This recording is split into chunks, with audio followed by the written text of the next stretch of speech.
Bon, Séverine, dans une vidéo précédente, tu nous disais que, en fait, le tantra, c'était comme une révélation, en fait. Tu peux nous en dire plus?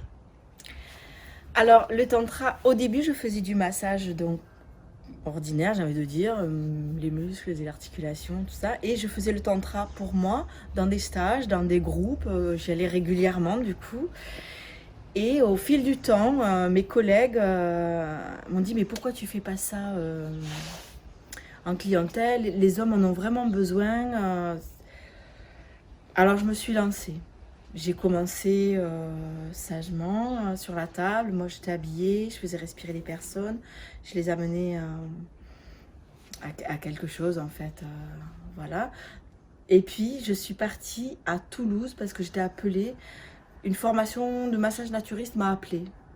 Parce que je me trouvais limitée, en fait, avec les vêtements. Donc, massage tantrique, c'est bien, mais je crois que les vêtements, ça limite. Donc, je suis allée faire cette formation de massage naturiste. Où là, le formateur m'a parlé de garder mes distances en fait avec trop proche en fait. J'allais chercher quelque chose de très loin chez les gens au niveau émotion. Et il m'a dit de prendre un peu plus de distance. De toute façon, j'étais en couple, j'ajustais souvent mes séances aussi avec lui, on discutait et je me suis retrouvée célibataire. Là, l'énergie a changé, elle s'est transformée. J'ai ouvert un peu plus d'espace. Les massages sont devenus de plus en plus sensuels.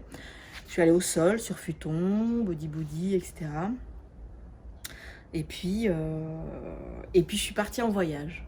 Je suis partie en voyage pendant 3 ans.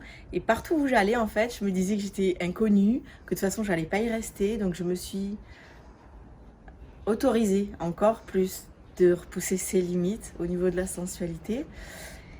À la demande des clients aussi, je me suis mis à créer, je me suis mis ils voulaient tout le temps de la nouveauté, donc on a commencé par les danses, puis dans la nature, puis la mer, la balnéo.